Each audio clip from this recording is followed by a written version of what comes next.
akandipa simba ndakwanisa kuparidza shoko ravo ndisina kutya. Ndakwanisa kutaura zvisingabve mandiri asi zvinobva kwavari. Tinamate Baba wedu, Baba waishe wedu Jesu Kristu. She ndinouya ndichipfugama pasi petsoka dzenyu. Handina changu Ishe, ndingori musikwa. Ndakasikwa nemi. Itai chamunoda Jehovha. Shoko nderenyu, vanhu ndevenyu. Handina changu Ishe. Ndibatsirei ndibvume kushandiswa nemi. Ndiite zvinodiwa nemi. Itai muponesi izvo munoda. Ndakapedza svondo ndichiimba shongo. Ndichinzwa ndichiimba munzeve mangu ndichingonzwa itai muponesi izvo munoda. Umbai Jehovha. Mashoko abve kwamuri. Ndisataure zvinobva panyama kana papfungwa. Ndisataure zvinobva panjere. Taneta nekuparidzirwa zvenjere. Taneta nekuparidzirwa nedzidzo. Taneta nekuparidzirwa nezvenyika ino. Tinoda zvinobva kumatenga. Zvinotigadzirisa kuti tirunge munyu. Tirunge nyika ino. Nyika yaparara Ishe. Kereke yenyu yoparara Ishe. Tipei simba rekugadzirisa zvinhu zvenyu. Tenzi tutungamirei. Vaine mumwe nomwari mumba muno. Muvhure pfungwa dzake. Akwanise kunzwisisa zvinoreva mweya mukereke. Kana neniwo Ishe, ndibatsireiwo tenzi. Ndiwanewo chandinowana pamharidzo iyoyo Ishe. Ndonamata nemuzita raJesu Kristu muponesi wedu. Amen. Hallelujah. Akati Ishe Jesu Kristu vaenda nevadzidzi vavo. Vakuziva kuti yasvika nguva yekunoroverwa.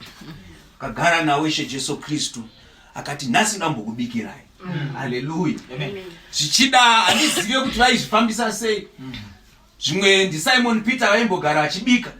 Zvimwe ndiJohn aibwa. Kana kuti pamwe vaipana namajana handizivi. Asi musiwo yakati nhasi muchadya zvandinokupai. Hallelujah. Achivaratidza zvinotevera Ishe Jesu Kristu. Akati vakagara patebhuru. Apedza kuita zvese kuvagezesa nekudii. Akatanga kuvapa chikafu Ishe Jesu Kristu. Akati achimhedura chikafu, achimhedura chingwa, akati uyu muviri wangu mudye. Hallelujah. Idyai muviri wangu nekuti pasina muviri wangu hapana raramo. Hallelujah. Akamhedura chingwa akavapa. Akatora waini akati iri ropa rangu. Hallelujah. Rinodururirwa nyika. Hapana kukanganirwa kwezvivi pasina ropa rangu. Hallelujah. She Jesu Kristu vaitaura zvizhinji musi iwoyo. Zvinochengeta isu kana nanhasi uno. Nekuti pasina muviri wawo Ishe Jesu Kristu, pasina nyama yawo Ishe Jesu Kristu, hapana upenyu. Ndiwo muviri waJesu Kristu wandamira pano nawo. Hallelujah. Ndichimhedura chingwa chavo. Ndichikupaiwo kuti idyai muviri waJesu. Dai ndakwanisa kuzviita nemazvo sezvavakadaiwo Ishe Jesu Kristu. Nekuti tinoziva kuti anoti ndini chingwa cheupenyu. Saka kana achiti uyu muviri wangu, vamwe vanoti inyama sei, ko hamuzive here kuti Ishe Jesu Kristu ndicho chingwa. Hallelujah. Kutotaurwa futi kunzi icho chingwa ndivo Ishe Jesu Kristu. Vakavapo kubvira kumavambo. Hallelujah. Saka kana achimhedura chingwa anopa 5,000 vachiguta kubva kuchingwa chinonzi Ishe Jesu Kristu. Hallelujah. Vhangeri raMwari chingwa. Ndosaka zvakanzi murume hararame nechingwa bedzi. Asi nemashoko anobva kumuromo waIshe Jesu Kristu. Muromo waiwo Mwari Baba. Saka zvichireva kuti chingwa ichi chasiyana nechingwa chatinombodya. Hatisi chekwalobels. Asi chava chingwa chemashoko anobva kuna Jehovha. Anobva from the throne of God. Kwatanamata tichikumbira kuti tiri kukumbira mashoko anobva kwavari. Ndiwo andaa kumhedura manje ndichikupaiwo kuti mudye. Nekuti kana madya muchawana utano, muchawana uraramo. Hallelujah. Ndo zviri kuda kuitwa mukereke yaIshe Jesu Kristu mazuva ano. Panga paita vanhu vasingakwanise kumhedura chingwa ichi. Nekuti chinonzi chinomhedurwa chingwa. Kana chikamhedurwa nemutoo chaiwo chinofidha 5,000. Hallelujah. Hazvinei nekuti tiri vashoma sei. Hazvinei kuti ndiri mudiki sei. Kunzwa mweya waMwari uchitaura kuti usatya kuti uri mwana mudiki. Hazvinei kuti uri mudiki sei. Kanga kari kamwana kadika kakauya nebhasiketi nelunch box. Kamwana kadiki kanga kapiwa zvakarongedzwa zvinoenderana naye. Hallelujah.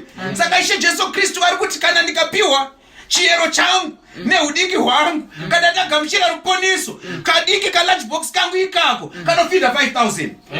Hallelujah. Thank you Lord. Dai Ishe vandipa simba. Kalunch box kangu ikako kafidha 5,000. Hallelujah. Tabva ipapo akati imwai waini. nyaya iripo nhasi shoko ratinaro ndere wine. Haleluya. Vasingazivi vhangeri raMwari vakarasika vakaenda kune zvinodhaka vasingazivi. Takadzidziswa nezvemuzambiringa. Haleluya. Munda wakabereka bundo asi munda uyu une zvawaifanira kubuditsa. Takuzonzwisisa manje kuti mweya mutsvene wangu ainesu nguva yese wongochititsanangurira kani. Mweya mutsvene wangu achitaura kuti no, pane muzambiringa unofanira kubuditsa waini, wongochibuditsa bundo. Asi nhasi takuzodzidziswa waini chaiyo. Haleluya. Akavapa waini zvikanzi ropa rangu. Haleluya. Nekuti kana waini yazouya nemazvo inosvika pakuita mweya mutsvene waMwari. Haleluya. Chataura neimwe vhesi yevakarasika vasingainzwisise, asi nhasi Ishe vaitsanangura. Ndikati kudzwai Jehovha. Yaititambudza vhesi iyi. Kana vamwe vaindipikisana endaishayo kuti ndoti chii, asi nhasi Ishe vapa ansa. Ngatimboenda kuna 1 Timothy. Kana ndisingarasike, it's 1 Timothy chapter 5 verse 23. Haleluya. Aiva Pauro achitsanangura kuna Timothy, achidzidzisa Timothy kuti anozvichengeta sei muupenyu hwake. Haleluya. Thank you, Jesus. Glory be to God. Glory be to God. 1 Timothy chapter 5 verse 23. Chapter 5 verse 23. Pane musoro shoko noti wakuru vanobata navanodzidzisa. Then verse 23. Usaramba uchingonwa mvura besi. Yes. Asi unwa waini shoma. Nokuda kwemudumbu mako noutera hwako huzhinji. Hallelujah. Thank you, Jesus. Daishe vanibatsira ndakwanisa kutsanangura shoko rawo nemazvo. Hallelujah. Zvikanzi Timothy mwanangu ndi Pauro uyu.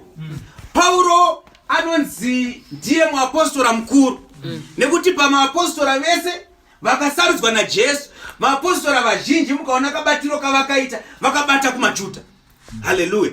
Asi Pauro ndiye muapostora akazobata kuvaHedheni. Isi tinonzi vaHedheni nekuti tanga tiri vaJudha. Haleluya. Takazounzwawo tanzwirwa nyasha. Haleluya. Saka Pauro akafamba nevhangeri akariendesa kuvaGreek, akariendesa kuvaRoma, akariendesa kwakasiyana siyana kuvaHedheni vese, nekuti vanga vasina vhangeri. Vhangeri rakatanga riri vevaJudha. Akazoti akurera vana vake vaakazosiyirawo basa raMwari. Mumwe wacho ndiTimothy anga ari mutedzeri wake. Saka anga kumudzidzisa manje. Haleluya. Ko handitambotanga tichidzidziswa nezvekudya here? Hatina kutanga tichidzidziswa nezvekudya kuti haurarame nechingwa. Asi mashoko anobva kuna Mwari ndicho chingwa chaicho. Zvino kana wapedza kudya Timothy, haleluya, kana wapedza kudya Timothy usakanganwe kuzodzuta waini. Haleluya. Mwari vakangwara vakanamata Ishe Jesu Kristu muGetsemani. Vakanamata zvakare pamunamato wavo mukuru. Vakati handinyengetere nyika, ndinonyengetera avo chete vakagara vari venyu. Haleluya. Zvinoreva kuti shoko raMwari nyangwe Jehovha pavakatuma mweya mutsvene kunyora Bhaibheri havana kuda kuti rinzwisisike nemunhu wese. Dhiabhorosi Bhaibheri akabvira naro kare, but haana kurinzwisisa. Dai akarinzwisisa angadai akaziva kuti pamuchinjikwa ndo pane Dhivhidhi. Iye akamhanyira kurovera Jesu pamuchinjikwa. Haana kuziva kuti ndo pane Dhivhidhi. Dai Satani anga akangwara angadai akadzivisa muchinjikwa. Ndo papaine game race. Sei ndiri kutaura izvi? Ndoda kutsanangura kuti iyi itsamba yakanyorwa nemukomana achinyorera musikana wake nesecret. Haleluya. Tinoona munyika muno kune vanonzi ma-secret agent kana ma-spy. Kunyika yandinobva vanonzi ma-CIO. Kunoku vane vanoti NIA, vane zvakasiyana siyana. Tinoona kana paTV vana FBI, vana CIA, vana chichi. Vane zvavanonyorerana zvimwe zvokuti kana iwe unogona kuzviona ukatadza kunzwisisa kuti chii. Ndo zvinoita Jehovha izvozvo. Vakanyora Bhaibheri nenzira isinganzwisisiki. Ndosaka vasingazive vanoti it contradicts itself. Rinopesana. Roti imwai doro, roti musamwe doro. Kose iri kuti imwai waini, iro richirambidza waini. Hallelujah. Avanzwisise kuti nezvemweya waMwari zvinoda vanonzwisisa code. Hallelujah. Amen. Ndo chimwe chipo chandakapiwa naMwari ichocho. Chekuti ndikaverenga magwaro ashe ndinoona zvisingaonekwe nevamwe. Hallelujah. Amen. Zvino kana Ishe vanyora Bhaibheri vanonyora vhesi yekuti umwe neumwe akaenda kutheology, umwe neumwe akadzidza nefundo anofunga kuti zviri kureva zvakati, asi ava vane mweya waMwari. Vane mweya waMwari vanonzwa zviri different. Hallelujah.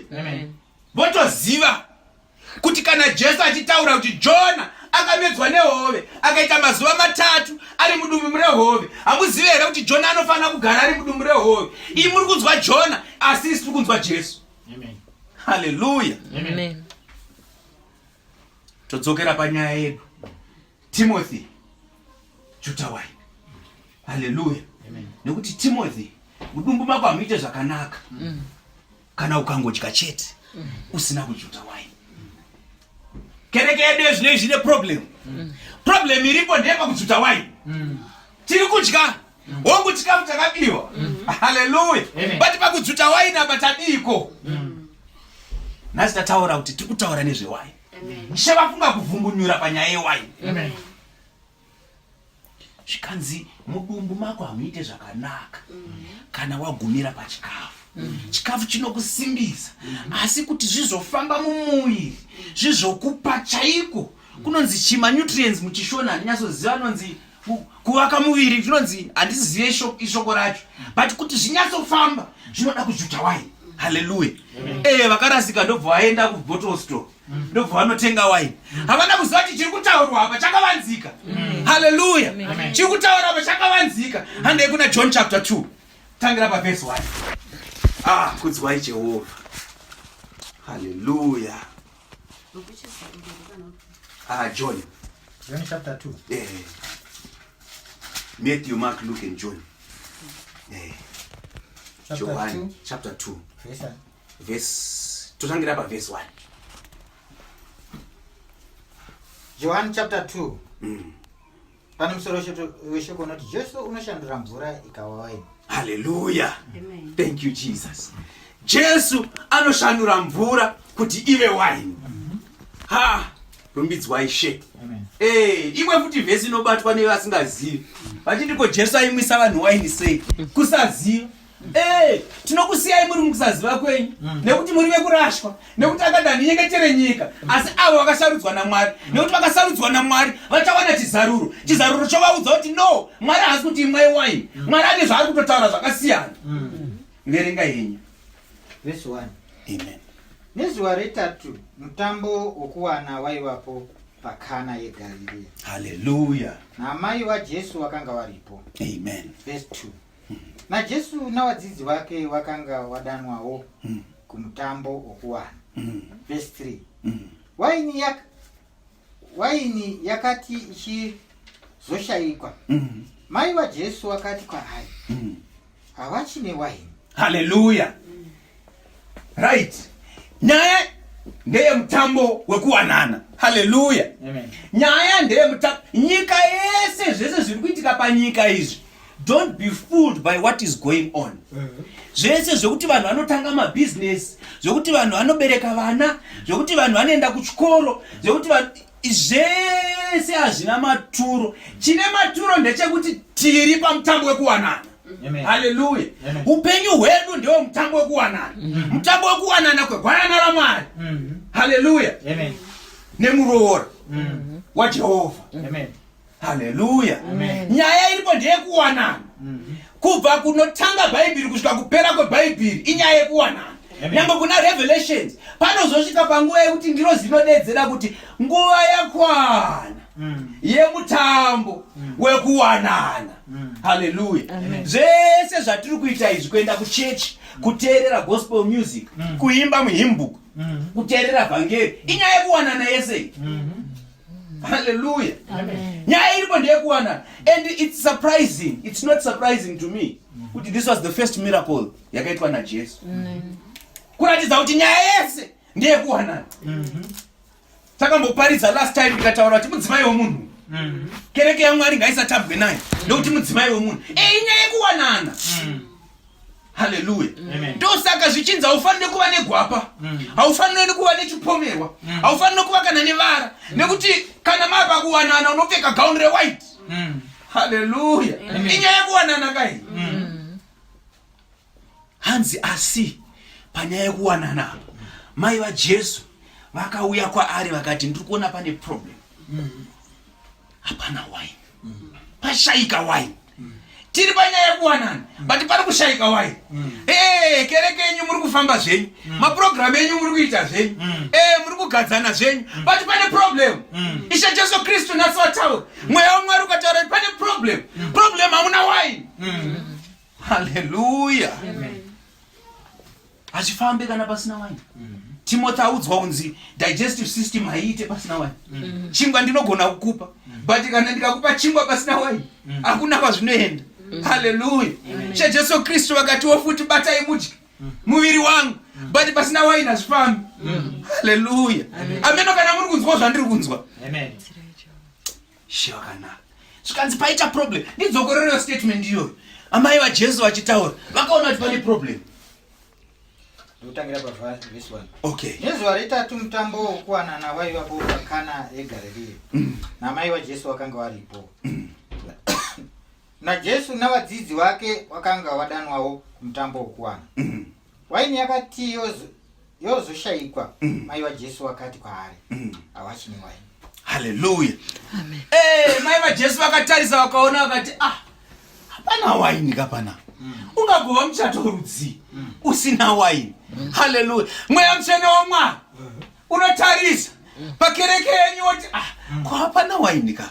Kuvanogoita zvekuwanana seiko pasina waini. Hallelujah. Ungagoita mutambo murudziko usina waini. Hallelujah. Vekumatenga vanotovhunduka kuti muri kuzvifambisa sei. Iberia society here. Chiko chamuri kuita muri kutamba golf here. Kuwazva pasina waini wani. Hallelujah. Amen. Daitanzwa zvinoreva mweya mukereke. Panodikanwa waini. Panodikanwa waini. Shenga varo. Hey. Ndovarumbidza Ishe. Hatisi kutora long time chakurumidza. Ngatiende pamberi tiende pavhesi inoteera kuti Jesu anopindura achiti chii nekuda kwekushayikwa kwewaini. Verse 4. Amen. Jesu akati kwavari, ndineiko nemi mai? Nguva yangu ichigere kusvika. 5. Mai vake vakati kuvaranda, itai zvose zvaanokuudzai. Hallelujah. Hanzi muri kunzwa amai vanoziva vakazara nenjera. Amai vakazara nenjera, amai vari kuti itai zvose zvaanokuudzai. Hallelujah. Amen. Hakuna vhangeri richaendeka kana musingaite zvose zvaanokuudzai. Hakuna kereke ichaendeka kana musingaite zvose zvaanokuudzai.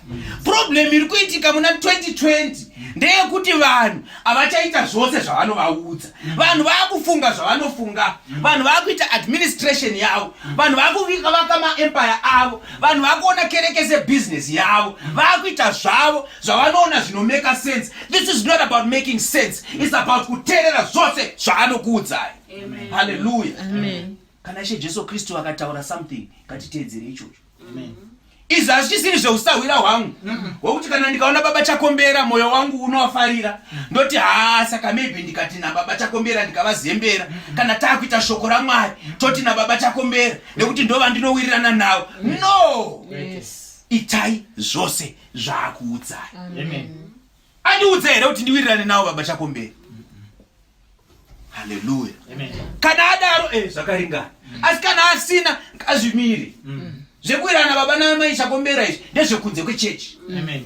Kana tapa basa raMwari tinoita zvose zvaakuudzai. Amen. Hallelujah. Amen. Kana muchigadza vafundisi itai zvose zvaakuudzai. Amen. Kana muchiita maconvention enyu itai zvose zvaakuudzai. Amen. Kana muchiparidza mharidzo itai zvose zvaakuudzai. Kwete chidimbu, kwete kambichana, kwete kupfekera zvako wega, asi zvose zvaakuudzai. Hallelujah. Amen. Umwe anopedzera kuparidza achiona zviri kuitika. Ona mamiriro ekunze. Ona kuti ndo zviri kuitika panguva ino. Ndo zvaanopfekera mumharidzo izvozvo. Asi mai vataura. Vati chi zvose zvaakuudzai. Hallelujah. Handei pamberi. Verse 6. Zvino kwakanga kuna makate matanhatu amabwe. Hallelujah. Akanga akaiswapo netsika yavaJudha. Yes. Yokuzvinatsa.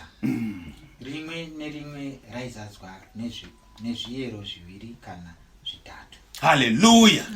Muri kunyatsonzwa zviri kutsanangurwa, shoko raMwari riri kutsanangura. Ndakambotaura last time ndikati hakuna inki yakanyorwa mahara muBhayibheri. Anything chinenge chakanyorwa, there is a reason. Zvichida pamwe washaya kutadza kuzvinzwisisa, tsvaga vane chipo cherevelation. They will reveal to you. They will tell you what it means. Makate hayatanga kutaurwa nezvekuzvinatsa. Hallelujah. Hamuiwane waini musati mazvinatsa. Munofana kutsvaga rupote because vamwe vari kujambira kuda kunomhanyira kuwaini. Woda kukurumidza kuwana waini usati wazvinatsa. Makate anofana kuzvinatsa. Makate anofana kuzvinatsa. Vanhu vakungogadza mafundisi. Haana kuzvinatsa. Munhu oita confusion apa mberi pevanhu. Wozopedzisira ashatisa shoko raMwari. Ushatisa vhangeri. Vanhu vototanga kukonyana kuti naimi ndizve. Zvonzi imi makupa vana vaMwari mhosva futi. Kuti vana vaMwari vazonzi vari kusora vatungamiri. Makate ngatanga zvinatsa. Hallelujah. Kereke ngaitange yazvinatsa iyi. Iwewe usati wamira pachinzvimbo tanga wazvinatsawo. Hallelujah. Amen. Rumbidzwai Jehovha. Amen. Hey, hatida kumboziva kuti ndozvatichapiwa nhasi. Amen. Mwari ngavarumbidzwe. Tangoitwawo, tambofutwawo. Amen. But ndoda kurumbidza Mwari. Amen. Nekuti mweya waMwari uri kubata basa. Kuratidza kuti vachinesu. Havasati vatisiya. Amen. Hallelujah. Amen. Ngatitange tazvinatsa. Amen. Kana izvo zvigaro ngatisazvikarire tisati tazvinatsa. Hallelujah. Uonekwa iwe baba Mangozho, uruda kuzviita mukuru, uruda kumhanyira chigaro, but hauna kuzvinatsa. Handiitai zvose zvaakuudzai. Kana muchiita zvose zvaakuudzai, but tangai mazvinatsa. Saka iwe baba Mangozho tanga wazvinatsawo futi. Hallelujah. Amen. Handi hedu pamberi. Verse 7.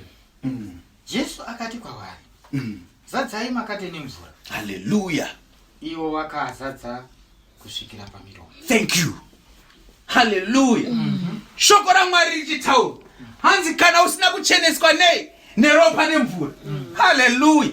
Akataura ndiJohani achiti ndakatarisa ndikaona pachigaro chaMwari pane mvura yaiyerera kubva pachigaro chaMwari ikaita rwizi ruko rwaizoenda ruchinoita muti ruchinofidha muti weupenyu. Hallelujah.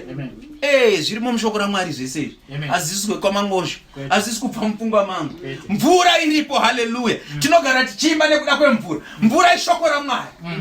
Hallelujah. Nekuti ropa ndo rinounza kukanganirwa kwezvivi, asi mvura ndio inochenesa. Tikadaita tide nguva taienda kuna Paul, tigoenda kuna Jeremiah, tigoenda kuna Isaiah, paanotaura kuti ndichasasa mvura yangu pamwoyo webwe igoita mwoyo wenyama. Nekuti chinoshandura munhu ishoko raMwari, mvura yeshoko raMwari. Hallelujah. Amen. Thank you Jesus. Thank you Jesus. Ropa rinounza kukanganirwa kwezvivi. Amen. Rotopedza. Vanhu havanzwisise kuberekwa kutsva nekudzurwa kwemudzi wechivi. Nekuti munhu akasikwa akafanana naMwari. Ndakambotaura rimwe zuva ndikati munhu akasikwa akafanana naMwari. Tinofanana naMwari chirudzi nekuti Mwari vatatu. Mwari. Hey. Kana muchiti mandiona Mangozho muri kuona muviri wangu. Hallelujah. Asi Mwari vanotaura vanoona mukati mangu. Kune mwoyo wangu nemweya wangu. The heart of a man. Kudhara vaiti the heart, mazuvano tinoti the mind. Mukaona muBhayibheri vanonyora the heart and the mind zvakangofanana. Dzimwe nguva vanoti the mind, dzimwe nguva vanoti the heart. Nekuti inonzi the heart of the man ndo soul. Soul is responsible for kufunga kwako, my emotions nendangariro. Kana zvichinzi neshoko raMwari, mwoyo wemunhu wakaipisisa kwazvo. Uri kutaura the soul of a man. Nekuti ndo iwewe chaiye. Hallelujah. But one spirit. Hallelujah. And one body. Shakafanana naMwari. That's why the heavens cannot contain God. The earth cannot contain God, but you can contain God. Nekuti Mwari vatatu. Hallelujah. Zvichida neudiki hwangu, manzwisiro andinozviita ndeyekuti Mwari kana tichivaona panyama ndishe Jesu Kristu. Kana tichivaona pamwoyo wavo ndiwo ivo Mwari chaivo. Kana tichivaona pamweya ndiwo mweya mutsvene. Hallelujah. Because your spirit knows your soul.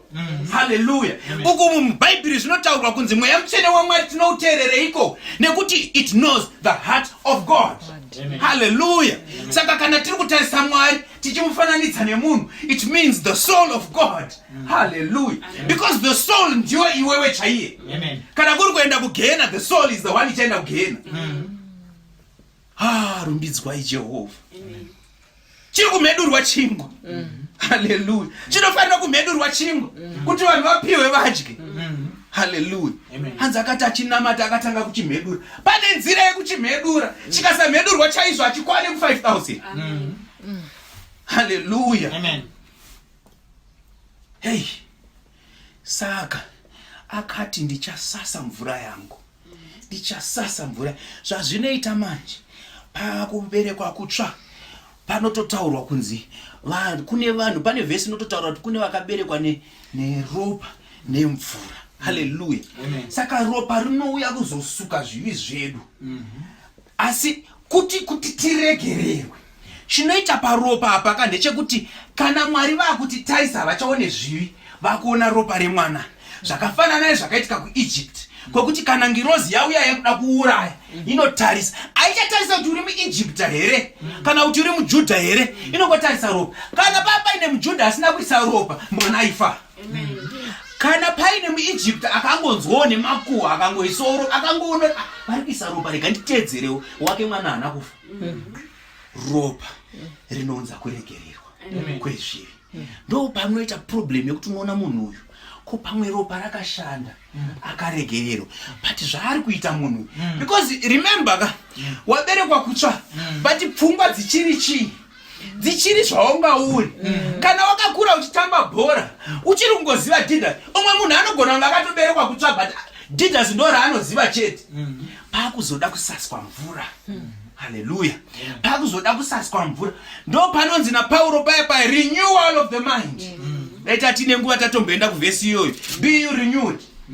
Renewal of the mind.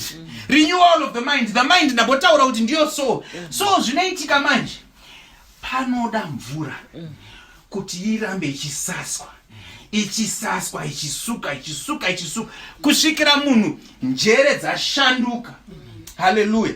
Kudhara vanhu vaimboti, ndinombotaura nezvenyaya yedriving, kuti pane inonzi chii, pane inonzi driving highway code.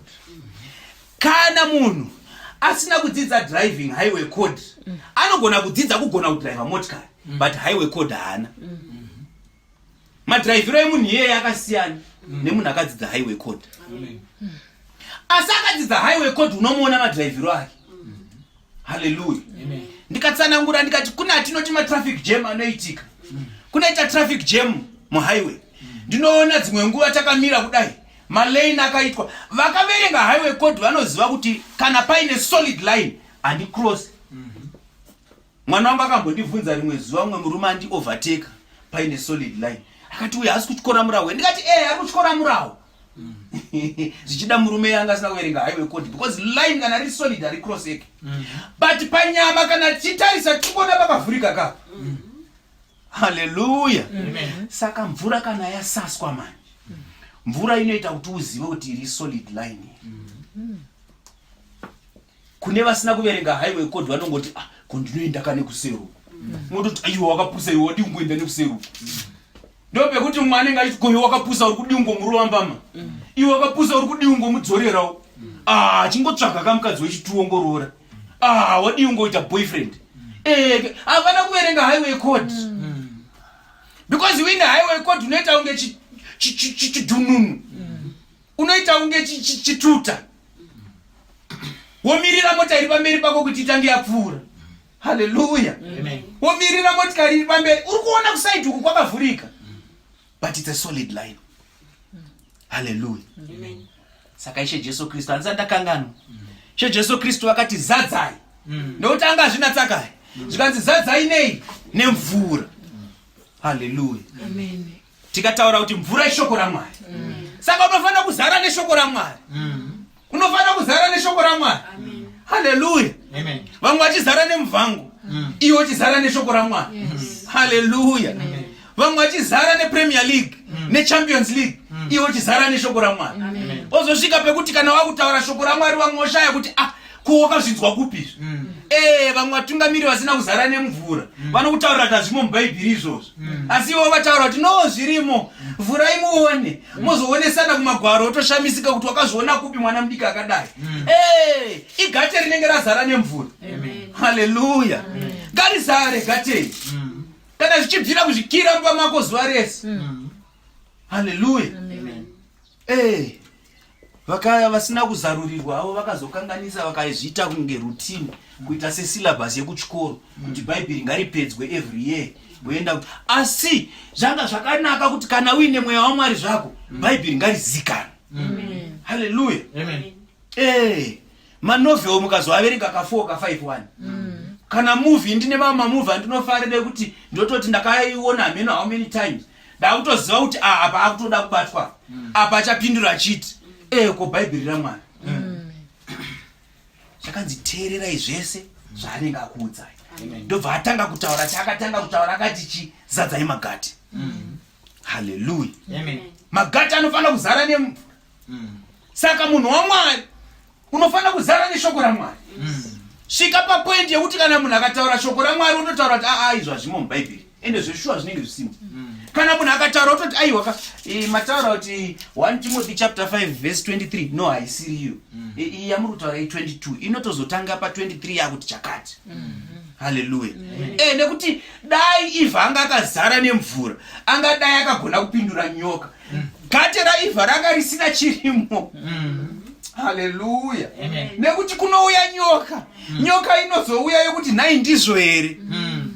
Muri kumabasa uku kune mumwe achauya achiti ndizvo here.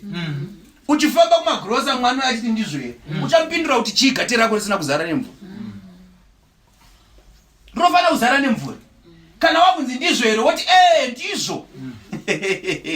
Akadai akagumira ipapo. Dai nyoka yakangonzi ndizvo, angadai akaita sei?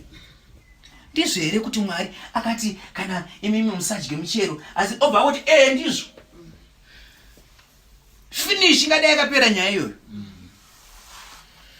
Gate ngarizare nemvura. Because gate rikazara nemvura, kana vanhu vanoita zvezinyekenyeke unotovaona nekure. Gate kana rakazara nemvura munhu achiparidza utoona kuti hapana mweya waMwari apa. Gate kana rakazara nemvura utoona kafambiro kemunhu kuti no, pachiri kuda pane ubeating up. Ngarizare gate. Rikazara gate, hakuna anokutsaudza. Hakuna anokutsaudza. Razara gate, mhepo dzikasumuka, dutu rikasumuka, unongoti peace be still. Nekuti zvirimuka mushoko raMwari. Dzikama. Teerera iwe mhepo. Teerera. Iwe hope dzangu, uri hope dzangu. Hausi iwe muridzi wangu. Ndini muridzi wako. Ko ndinogorota zvandisingadetsei. Haleluya. Ndishe vari kutotidzidzisawo ipapo. We should master hope dzedu. Pedzisira ungorota zvimwe zvinhu zvisina tsarukano. You have power to pray over your dreams. Toziva kuti vamwe vanoti hatinei nezvekurota, hatinei. Vamwe ndopa munonyangirwa ipapo. Haleluya. Kana paina anofunga kuti ndikutaura zviri mushoko raMwari, titange kutangurirai nezvehoro. Kubvira kuna Josefa. Pamwe tisakatomhenda kuna Josefa kutangira kuna Chakobu chaiko. Tikotaura zvese nezvemadreams, zvese nezvemadreams. Kana iyo ishe vanototaura futi kuti nemazuva ekupedzisira. Haleluya. Nemazuva ekupedzisira. Takati tiri kunhamo yamai Musimbo, tataura nenyaya idzodzo. Vamwe vanoti vanoziva shoko vakada kuita nharo, ndikavaudza kuti hey, nyangwe mufundisi wako akakudzidzisa izvozvo. Wrong is wrong, right is right. Ndakavhura in 5 minutes ndavhura 3 magwaro. Anotaura kuti vana venyu vacharota. Madhara enyu acharota. Vana venyu vachaita mavision. Kana shoko raMwari richidaro, muparidzi wako akakuparidzira zviri against, muparidzi wako ndiye ari wrong. Musadzidzire kuita chechi yekuti munoteera muparidzi wenyu kupfuura Mwari. That's wrong. Vatungamiri vedu tinokudai stereke, but mukatiparidzira zvinopesana naMwari, very sorry. Indinomira naJehovha. Kana kuri kubudiswa muchechi, unobudiswa muchechi. Because ngatimire naMwari. Because shoko raMwari rinotaura kuti kana ngirozi ikabva kudenga ikauya ikataura zvinopesana nemashoko aya, ngaive yakatukwa. ngirozi iri kubva kudenga wati munhu wenyama ndatopedza neipapo ngatidzokere after ataura kuti ngaazatswe Magate. Haleluya. Endera henyu mberi. Verse 8.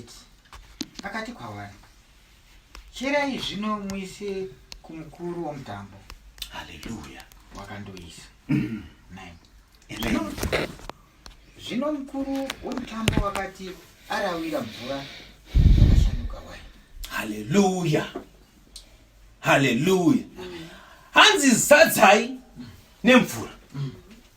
Kana mazadza nemvura munoendesa kunani? Kumukuru wemutambo. Yes, zvinhu zvese zvinofana kuyerwa. Kune anotesta anozoona kuti wasvika here. Iye hanzi mukuru wemutambo. Tambotaura kuti nyaya ndeyemutambo iyi. Iye mukuru wemutambo akamirira. Haleluya. Mukuru wemutambo anofana kuzoona kuti zvasei. Haleluya. Yes, you should be in a place yekuratidza mukuru wemutambo kuti gate rangu razara kani. Ndiwo unotozotanga kutaura kuti ndakuzvinzwa manje. Haleluya. Amen. Wenda kumukuru wemutambo kuti testai. Ndinzverei Mwari. Munitarise kuti gate rangu riri papi. Kana paine zisati zazara zadzisai. Ndigadzirisei Mwari. Zvinogona kuitika kuti pamwe hauzivi kuti wakaberekwa kutsva here onoti.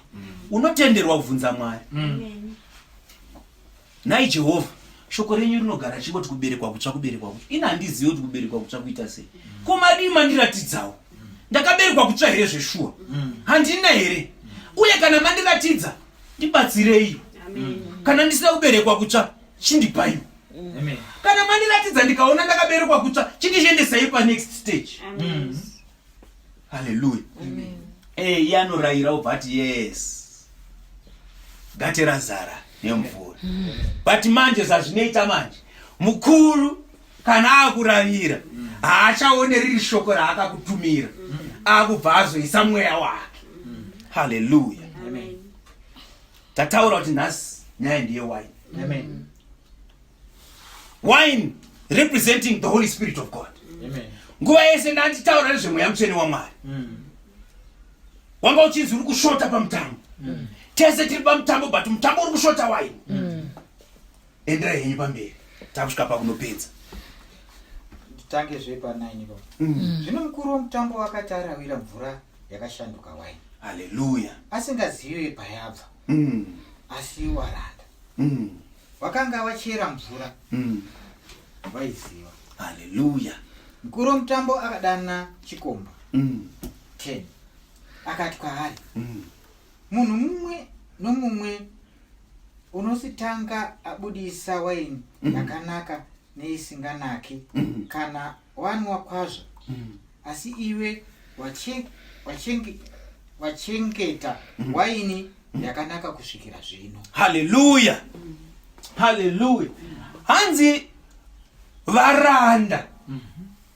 Praise the Lord. Varanda ndivo vaita sei? Vaidurura mvura muzvirongo. Praise the Lord. Jesu varanda tinodurura mvura muzvirongo. Mumwe angarwadziwe nazvo kuti kokamufana kanogotaura zvakadaro kakagadzwa nani? Ndakagadzwa naMwari. Haleluya. Because basa redu nderekudurura mvura kuisa muzvirongo kuti chirongo chizare. Nokuti ndinoziva kuti mukuru wemutambo hafaniri kuendeserwa chirongo chisina kuzara. Haleluya.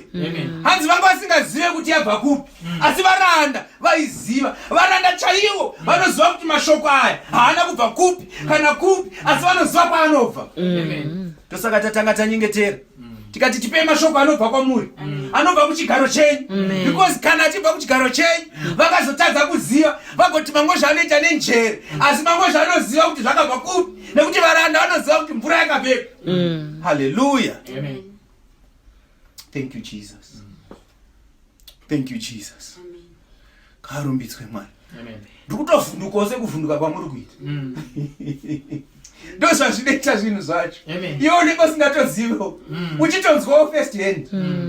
Ndosaka ndanamata nditi kana neniwo ndinotoda kunzwa something chinochinja upenyu hwangu, nekuti hazvisi zvinhu zvandakanyora manotsi izvi. mweya waMwari ndozvaunoita mweya waMwari. Dai She vatibatsira kuti tasarudzirwa vanhu vane mweya waMwari, because ndiwo anozadza zvirongo zvedu, ndiwo anozadza zvirongo zvedu. Ndezvekuenda kudenga zvinhu izvi, hasi zvemafanisi, hasi zvemajokes. Dai zvanga zviri zvekuvaka dzimba taiti ndezvekuenda kudenga. Dai zvanga zviri zvekungororana nekuita vana taiti ndezvekuenda kudenga izvi. Hasi zvemabhizinesi, hasi zvefundo izvi, because zvinoparara ndezvepano pasi. Everlasting life, everlasting, everlasting, everlasting. Inoti kana mapfuura 50 billion years mune muchiri pakutanga. Hallelujah. Everlasting. Tapedza 120 billion years tetiri pakutanga. Asi zvekutamba zvinhu izvi, asi zvekutamba mani izvi. 200 billion years tetiri kutangidza forever tichitsva, because takanyara tikabvuma kuzvininipisa pasi pemunhu asina mweya waMwari. No, no, not with my life, not with my children, not with my wife, not with my family. Tiri kuda vanhu vane mweya waMwari vanotizadza Magate agozara mvura paanoendeswa kumuridzi wemutambo agoti hey. Thank you Jesus. Thank you Jesus. Hanzi vakazoti asi iwewe uri tsotsi iwewe, because vanhu vanotanga kuunza waini inonaka. Tinoziva vanhu vanotanga kuunza waini inonaka. Uzoti kana vanhu vadhakwa zvavo uzotanga kuunza imwe yeubvubvu. Muri kuwaona mamwe machechi anotanga aine waini inonaka. Kana vanhu vadhakwa vakuti shoko ndiro, shoko ndiro, shoko ndiro, votanga vokupiwa rubvurubvu. Hallelujah. Vanhu vaita 50 years vachiti shoko ndiro, voti ndiro ripi? Shoko ndiro vakasungira nyoka, shoko ndiro vaine madumu, shoko ndiro vaine retso, shoko ndiro vachita mvura, shoko ndiro vachiurayana mukereke, shoko ndiro vachitukana, shoko ndiro vasingavhakachirani mukereke, shoko ndiro vachitaura ndiri kuroya vanandingi. Tense. Praise the Lord. Mugumira kuti shoko ndiro, shoko ndiro, shoko ndiro. Mfundisi anorwara 3 months asina kudza vanhu vemukereke nekuti vari kumuroya. Shoko ndiro, shoko ndiro, unique. Kereke yedu iri unique. Hamusi kuona here kuti makatanga newaini iri right, mukazopedzisira mamuuvhuruvhuru. Hallelujah. Mweya mutsvene waMwari unotida, unotiratidza zviri kuitika. Hallelujah. Toona vanhu vakutotya kana kushanyirana kana kukwazisana. There's something wrong. There's something wrong. Wotofila more comfortable kutaura nevanhu vasingaende kuchechi. Ukaona vanhu vekuchechi kwenyu wototanga kutonzwa kusungikana. Asi muri kuti shoko ndiro. Something wrong. There's something wrong. Something wrong. Wenda kana munhu wototarisa kuti paFacebook pake atori nani kutoita mafriends nevanhu vasive muchechi. Because ukangoona munhu wekuchechi wototi zviri nani kutoregera kuaccept. Asi muri kuti shoko ndiro. Something wrong. Something wrong. Kukwazisana kwenyu kwakasiyana. Asi muri kuti shoko ndiro. Something wrong. Chandinotaura kuna mai Chakombera nechandinotaura kuna baba Chakombera, same story but different versions. Asi tiri kuti shoko ndiro. Something wrong. Shoko rinofanira kuzadza gate remunhu kusvika muridzi ati this is beautiful wine, beautiful wine. And magate aya anga arisi gate 1. Thank you Lord. Arisi gate 1, anga ari magate ari 12. Anganzi 6 kana 12. But magate aya they tasted the same. Ko zvinozobva kupi zvokuti uyu mufundisi akasumuka anopesana neumwe mufundisi osumuka nouyu oti zvichidhonzerana zvichidai magate anga akafanana kaya. Pane pakambonzi iyi waini yakazoita nani pane iyi, pane pakambonzi iyi waini yakatesta zviri different pane iyi. So something wrong. Kana ivo vatumwa vacho vachisumuka papulpit tichitoona kuti zvakasiyana, it means something wrong. Back to the drawing board. back to the drawing board. Mweya waMwari nhasi watirangarira. Hey, ndikuropafadzwa hangu ameno vangu. Zvichida pamwe ndini ndega. Zvandiri kunzwa zvacho. Thank you, Lord. Zvikanzi wine yacho iri so much better than yatanga tichimbomwa mani. Mambotitambisireiko nguva yedu muchitidzidzisa Sabata. Mambotitambisireiko nguva yedu muchitidzidzisa 10 commandments. Muchitiudza kuti musatye nguruve. Muchitiudza takasununguka mani muwaini. Waini inonditendera kuti kana Saturday ndinogona kubika. Waini inonditendera kuti ndinogona kudya hangu nguruve kana ndichida pork ribs. Yakasununguka waini. Hallelujah. Inonditendera kuti handimirire kutanga kumhanya kuMount Zion kuti ndozotanga kunamata ndaa kuJerusalem. Waini yakasununguka mani. Ndiri mumba mangu, ndiri pamubhedha, mubedroom ndogona kupfugama. Waini iri beta mani. Makaiwanzireiko waini? All those years tichitenderera murenje tiri muwaini isina kunaka. Hey, muimba akati madzibaba edu mufaro wangu asinawo vamwari muwaini yaishata. Isu zvedu tarangarirwa tamuwaini nyowani. Madzibaba edu anotarisa achiti yanga iripiko waini. Hallelujah. Praise the Lord. Inonaka waini. Inonaka waini. Yekuti ndichitarisa munhu achitaura kuti iwe Mangozho ndokuziva iwewe. Ndakakuona kukura kwako iwewe. Ndinoziva pawakaita chakati nechakati nechakati. Ukambotsvaga vasikana tinokuziva wakaita mbiri iwewe. Tikandoti yes, but waini yandiri kumwa manje inoti therefore there is no condemnation to them who are in Christ.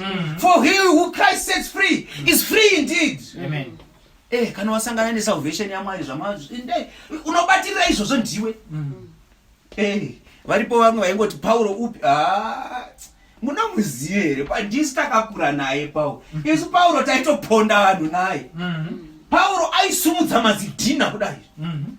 Ko patakauraya Stefano anga aripo kaPaulo. Handi ndiye angatori nematsamba acho. Akatotiunza tikubatire munomuziva here Paulo. Garai pasi. But Paulo achifamba newaini nyowani yaikonzera kuti akarumwa nenyoka aingoindakura neruoko. Nanhasi vanotiuya nenyoka dzavo vanotiwira tichingondakura so. Hallelujah. Waini nyowani kusvika muridzi ati no man. Hey, kana iwe Jehovha wakataura kuti nemazuva ekupedzisira there will be a greater anointing kupfuura yanga iripo. Mukaona munhu ane pfungwa dzekuti madzibaba edu zvavakaita hakuna anozvipfuura, motoziva kuti something wrong. Haasipo patiri. Nekuti kana iye Jesu Kristu, ndakamboriparidza vhangeri iri kuCalfontein, ndikavaudza iye Jesu Kristu, ndakavavhurira vhesi yakataura kati izvo zvandiri kuita izvi zvamuri kuvhunduka izvi, kana imimi muchatoita zvinopfuura panapa. Ndokunge razara gate. Kana mari gamuchira vhangeri chairo chairo. Because Mwari wedu ndiwe progress. Hatingati vana baba wedu vakabudisa madhimoni, isu totadza kubudisa madhimoni. Tofanira kutoita more.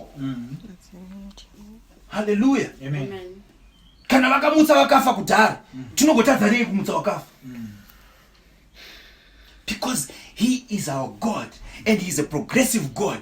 Kana susu vabereki vedu vakarigamuchira shoko iri nemazvo, vakaita vakubata kwavo, vakaita kubata kwavo, isusu tinofanira kusvika tichibata nekubata kwavo, but taanani. Hallelujah. Because vakatanga vachiita zvekuwitsa madziro eJericho. But mungarambe muchimbowitsa Jericho every time. Jericho. Mosvika kuna David Jericho. Mosvika kuna Solomon Jericho. Mosvika kuna Jeroboam Jericho. No. Jericho zvimwe izvo. Hallelujah. Red Sea zvimwe izvo. Pane pavakazonzwa kuti vakazoita Red Sea futi. Zvatopfuura. Kune zvimwe kubwinya. Ndosaka kuchinzi kubwinya pamusoro pekumwe kubwinya. Hallelujah. Saka chiregereyo kuti tarisawo muchitiona unge tarasika. Nekuti Ishe vakutiitira zvimwe zvisina kuitirwa madzibaba edu. Hallelujah. Ndo zvimwe zvakarasisa vaJudha futi izvozvo. Vaigara vachiti kuna Jesu, ko madzibaba edu, ko wada kuti Jesu aramba achita zvaitwa naAbhurahama. Iyo vazoti zvana Moses na kwaano zvitori nani. Waini ya Moses yaitendera kuti ramba mukadzi. Waini ya Moses yaitendera kuti ita mukadzi wechipiri. Patika iya waini inonaka iyi. Ya better wine. Tiverenge vesi yekupedzisira. Verse 11. Ichi chiratidzo chake chokutanga Jesu. Hallelujah. Wakaita pakana reGarirea. Amen. Akaratidza kubwinya kwake, vadzidzi vake vakatenda kwaari. Yes. 12. Shure kwaizvozvo wakaburukira Kapenaumu, iye namai vake navanun'una navadzidzi vake, akagarapo mazuva mashomanene. Amen. Hallelujah. Amen. Hanzi ichi do chishamiso chekutanga. Hallelujah. Amen. Ndezvo ruponiso kaizvi. Ndo chishamiso chekutanga. Chishamiso chekutanga ndechekuti unoberekwa kutsva. Wodzurwa mudzi wechiri, wobhabhatidzwa nemasimba emweya mutsvene. Ndo chishamiso chekutanga ichocho. Chinoratidza kubwinya kwaJesu. Kubwinya kwekuti vadzidzi vake vanotarisa kuti kana iye Jesu akazvitaura akati hakuna chishamiso, muri kutsvaga zvishamiso, muri kutsvaga minana, hakuna chimwe chichapfuura chepamuchinjikwa. Nekuti chepamuchinjikwa chinonzi ruponiso rwevanhu. Hallelujah. Amen. Ndo pane nyaya yesa. Handina kumbozviziva ini. Ndangonzwa mweya waMwari uchiti tivhure kuchapter iyoyo. Hatina kuziva kuti Mwari wada kutidzidzisa kuti ndo pane nyaya yese. Tiri pamabiko ekuwanana. Nyaya yese iri paruponiso. Kana tawana ruponiso manje taaredi kuita mudzimai waJesu. Onika kubwinya kwake. Tikaenderera kumberi ndo panozotaurwa kunzi adzika ikoko. Ndo kwaitaurwa naIsaya kuti guta reNaftarimu neguta reZebhuroni mhiri kwaJorodhani, Garirea revahedheni, vanhu vanga vagere murima, chiedza chakavapenyera. Hallelujah. Amen. Imwe mharidzo futi iyoyo yachazopinda rimwe zuva kana Ishe vakatitendera. Rimwe zuva Mwari vakandiudza nditori pamubhedha zvangu, zvikanzi imimi muri guta reZebhuroni neguta reNaftari. Guta reNaftari neguta reZebhuroni pakagoverwa vana vaJakobho, vakagoverwa nzvimbo dzavo, asi ava ndo vakagoverwa kwokupedzisira kumucheto. Saka zvaiitika nezvekuti nyika dziya dzinoita zvekupamba zvechitsotsi. Munoziva mumunda kana ukarima munda mako chibage chinotanga kugurwa nematsotsi ndechekunzira chekunze uko. Ndo zvakaita vanhu vemuNaftari neZebhuroni. Saka vaJudha vaimbopambwa zvavo zvekunzi nyika yapambwa, but even vasina kupambwa vaiti kana vachiita hondo dzavo vaigona kungopfuurawo nemuguta remuNaftari nemuZebhuroni nekuti vari kumuchetoka. Saka vaingosvika vachingotora, kana muri madura avo vaingosvika vachingotora, kana dziri mombe dzavo vanga vatoo vanhu vekuti vaitonamata kuna Mwari vachiti hei, ko zvamakati vana vaJakobho i12, ko isu hatisi vana vaJakobho here? Ko seiko zviri kuitika kune vamwe hazviitike kwatiri?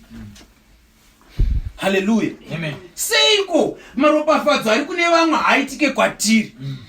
Ko seiko nhamo dziri kungouya kwatiri chete seiko?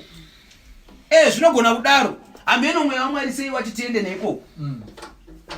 Zvichida pamwe Mwari momba munomu ari kufunga kuti anotarisa vamwe kuti kuenda kasukwa neropa raJesu rakafanana nerakasukwa. Kuseiko inini zvangu zvinenge zviri worse than zvevamwe? Tinotarisa mamwe mabranch zviri kufamba zvakanaka wani. Kusei branch redu riri kungodai. Asi Ishe vari kutaura kuti guta reZebhuroni neguta reNaftari, Garirea revahedheni, mhiri kwaJorodhani, vanhu vazere vanga vagare mumvuri werufu, chiedza chakavapenyera. Hallelujah. She Jesu Kristu vari kutaura nhasi kuti iwewe vana vaNaftari nevana vaZebhuroni chipemberai. Chipemberai. Nekuti manga mugere mumvuri werufu, asi chiedza chakupenyerai manje. Hallelujah. Kana chapenya chiedza, hanzi zvakazoitika kuguta reNaftari neguta reZebhuroni, hakuna zvishamiso zvakaitika muIsraeri yese zvinopfuura zvakaitwa ikoko. Tambotaura nezvekufidha kwe5,000. Zvese izvozvo zvakaitika ikoko kuguta reNaftari neguta reZebhuroni, kuGarirea revahedheni, kusvika kutonzi the man from Galilee. Kana zvekufamba mumvura kwanga kuri muGalilee, kana zvekuti akagara mubhoti achiparidzira vanhu, achishandisa loudspeaker yekudenga. Hallelujah. Imwe mari dzofuti ndikunzwa mweya waMwari uchitaura kuti Jesu akagara mubhoti aishandisa loudspeaker yedenga, nekuti kana iwewe uri mubhoti zvinoreva kuti uri mumvura chaimo. Hausi kumahombe kombe, because kumahombe kombe bhoti rine rakati pfe, asi mumvura ndokwa rinoflota, meaning angatori kure nevanhu, ende vanhu vanga vakagara uku vari kure vakawanda. Kana tiri mumba muno tinogona kutotaura mumwe akatadza kuzvinzwa, ko vaizvinzwa seiko ava? Zvinoreva kuti izwi raShe raifamba. Haleluya. Imhenyu izwi raShe richifamba kune umwe neumwe achizvinzwira, sekuzvinzwira kwamaita kuri chiparidzwa shoko. Adamu akanzwa izwi raShe richifamba mugadheni richiti Adamu ripi, Adamu ripi. Haleluya. Nenguva yedu ngatipedze tombogumira panapa. Haleluya. Ngade hedu kuswera zuva rese tiri mushoko raMwari, but vanhu vaMwari ngavazorore zvavo. Tinokudzai sheri shoko ravati panhasi. Haleluya.